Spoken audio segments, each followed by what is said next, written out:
So welcome to today's episode of Depreciation Nation, and normally we refer to these segments as an afternoon with, but we're going to refer to this segment as an interview with Miss Sarah Montgomery, who anybody that follows motorsports might recognize from a lot of the MX Cup Series and Miata Series and things of that nature. We were just fortunate enough to catch her. Perhaps unfortunate for you, but very fortunate for us. We're gonna find out, yeah. And so we're just gonna chat for a little bit. Yeah. And so, in all honesty, we just watched you overtake a 435, right here behind us. And the 97 528 that is.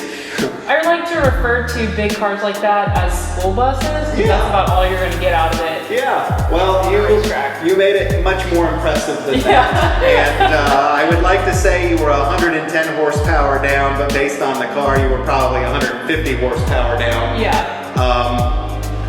But yeah, we're just going to chat. Let's chat. Let's talk about what got you into racing. Let's talk about what got you into cars, and take it away.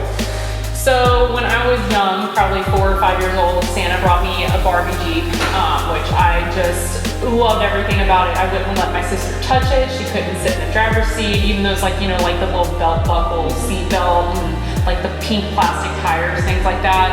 I actually loved it so much, drove it so much, that my dad souped up the battery for me so it'd go a little faster. And I wound up going through 4 sets of those pink plastic tires. Now imagine back in the day when there was like no internet to buy plastic tires from. So my dad's like, and my mom and dad are like, trying to find new tires for this Barbee Jeep. So I'm just killing through, running through them. So that was like my first passion, love for driving. Drove it into my dad's car, dented that, hit a mailbox every once in a while. Typical 5-year-old things. But yeah, so didn't think much of that. And then when I was about 10 years old, my dad got free tickets to an Indy car race. So he was like the top salesman at his car dealership or something. So I had no interest in going, to be honest. We had the sweet tickets, so like there's. So this was actually at Indy? This was at Texas Motor Speedway. Gotcha. Yep. So I'm originally from Louisiana. So. Okay. This is all happening down south. So when I was 10, we went to our first IndyCar race, and I had no interest, and we get there, and it was one of Danica Patrick's first races. And like, as so cliche as it sounds, like I fell in love with the sport.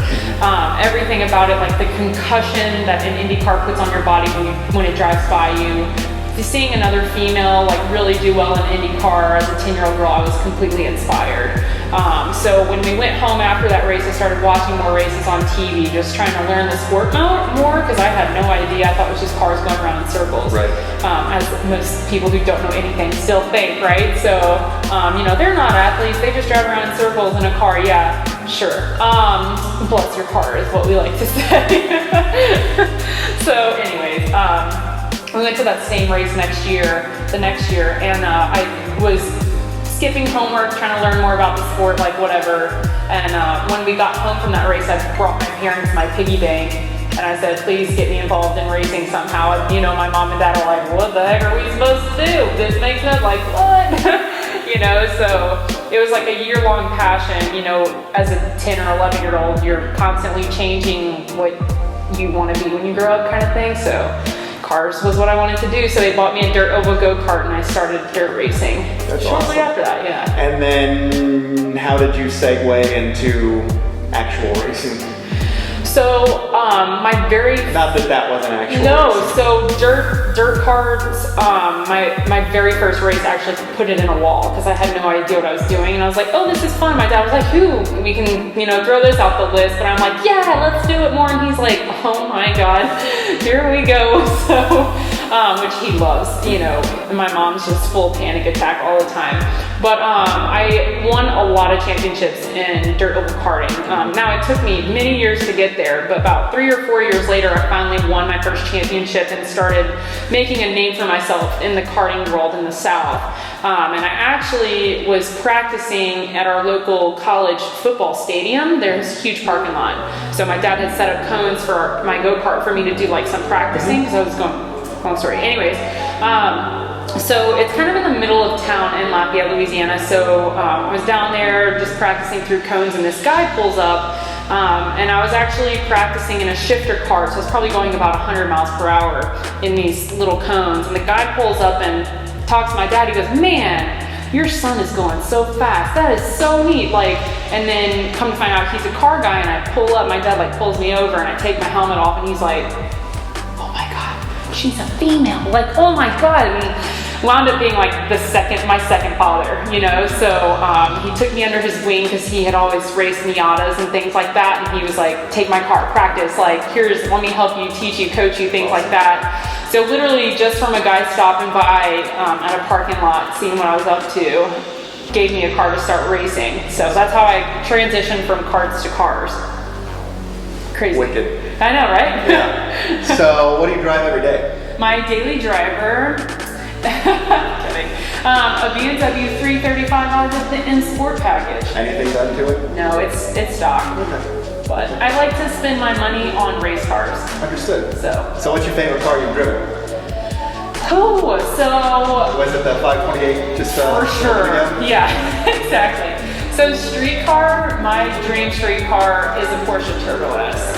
I am a sucker for Porsche. I do a lot of work for them downtown at the Experience Center here in Atlanta.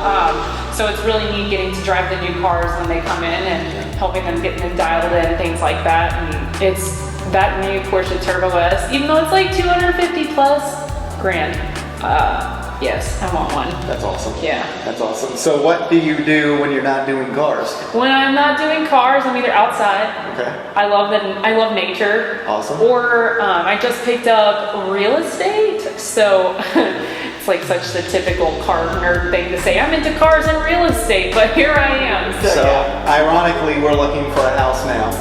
Nice. Perhaps maybe October-ish. Okay, so we're gonna have to find you a garage. Yeah, we do, or a little bit of property where we can just build a a structure. garage. Yeah. So, let me help you. Absolutely. Yay. Absolutely. So thank you for joining us. Sure, thanks for having me. That is Sarah Montgomery in a nutshell. And Yeah, something like that. yeah, something like that. And just remember to hit that subscribe button at the bottom of your screen so that you don't miss awesome videos like this one. Like me. Like Sarah Yeah. right here. Comment, like, give us other ideas, be kind. And we'll talk to you soon. Yeah. Sweet.